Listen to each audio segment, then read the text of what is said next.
Dan and I haven't spoken in 6 weeks. So when he calls me up and invites me to go check out a ghost, I say, all right. Partially because I miss him and partially because he's kind of like a social linchpin. If you're beefing with him, you're basically beefing with the rest of the guys. And I've been MIA lately. Cool, Dan says. Bring the truck. The truck is my dad's old 97 Dodge Ram. Not a cool car or a particularly reliable one. The driver's and passenger's side mirrors broke long before me and hang at weird, crooked Dutch angles. The rear view fell off a while back, so he taped it to the windshield, facing wrong way out. There's a Diet Sprite can with Jango Fett from the second Star Wars prequel on it in the cup holder, a promotion for a movie that came out 18 months ago. The truck regularly breaks down when I drive it the 20 minutes from school to home. But I can't stress how much I fucking love the truck. It is my car. We live in a suburb of Los Angeles, or at least that's what we like to say.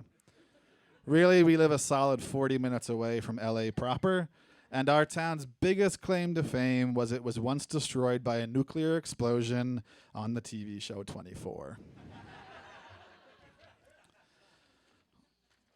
At 16, we realized that everything costs money and none of us have jobs, so really driving around is the only viable activity. If we had faster cars, we could drag race. If we had classier cars, it'd be American graffiti. If anyone else had a car, I wouldn't have been invited on this little adventure. I pull up in front of Chuck's house. Friday nights were spent waffling back and forth between either Chuck's, who had a TV in his room and a pool table downstairs and a pretty sweet DVD collection, or Dan's, whose parents were divorced and his dad dated a lot and he had premium cable. But I haven't been over in weeks because Dan and I both liked the same girl. Turns out she liked me as a friend and Dan is more than that. Dan tried to do the honorable thing, not rub my nose in it, and I tried to pretend that it didn't bother me. Whatever. High school.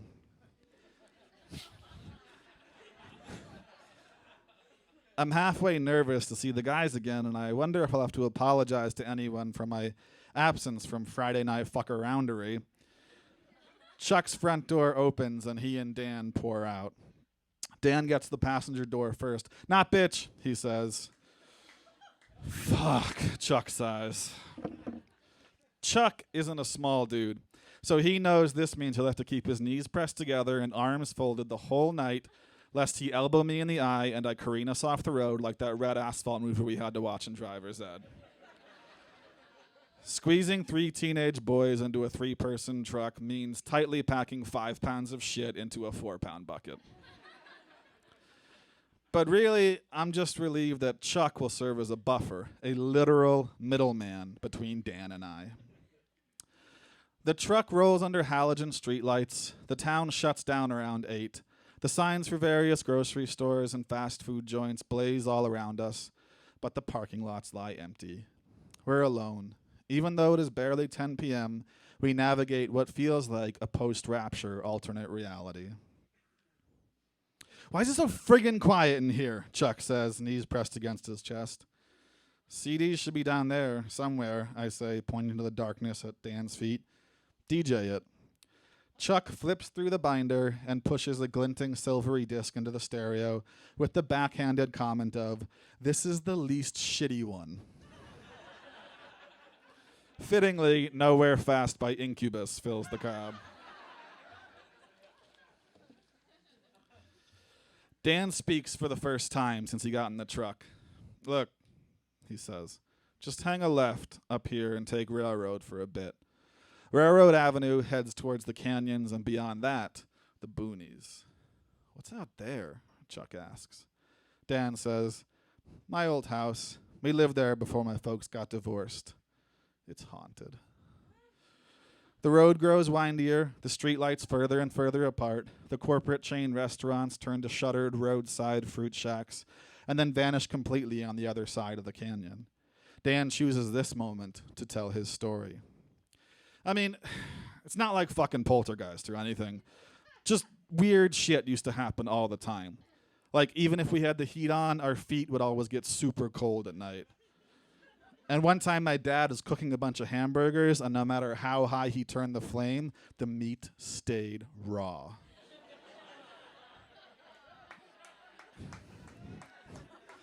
And then my mom was taking a shower one time. Nice, Chuck says.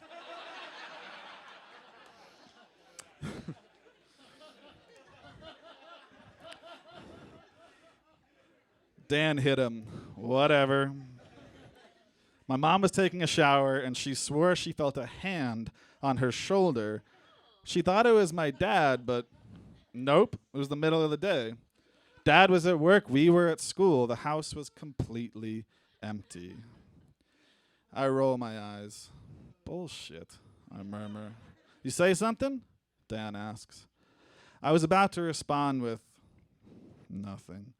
But in that moment, I kept thinking about how easy Dan had it, how talking to girls had never been a problem for him, how he had the cool dad who gave him his old Playboys, how he sailed through his classes with B's and C's and nobody gave a shit.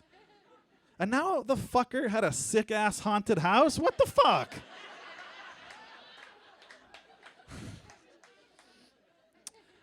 So I say, that's all a bunch of fucking horse shit. My feet get cold at night too. Houses in California have shitty insulation.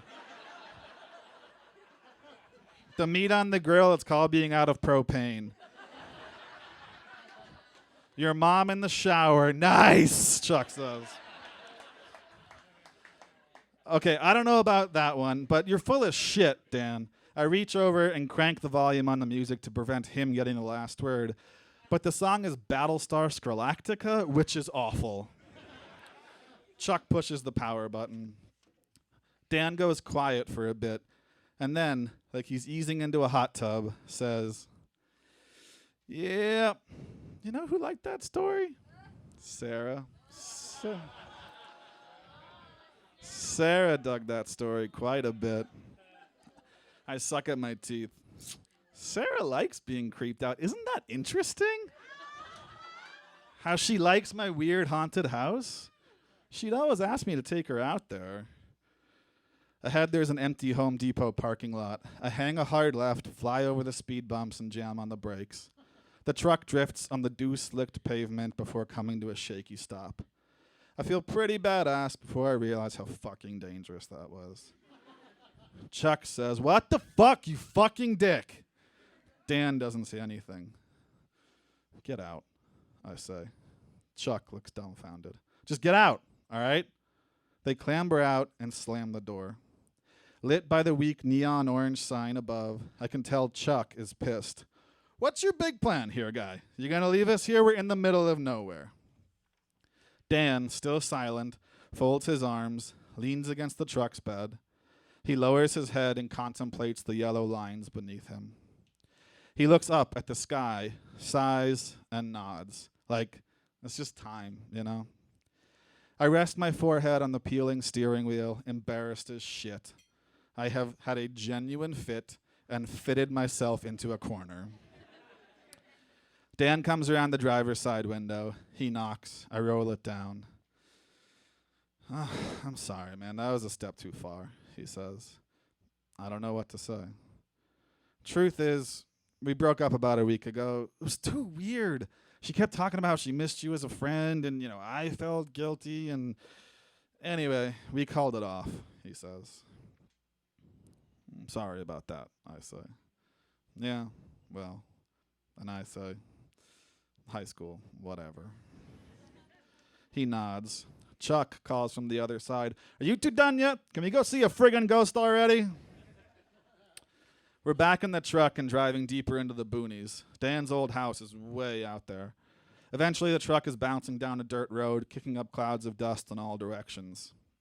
Here it is, Dan says. We stop.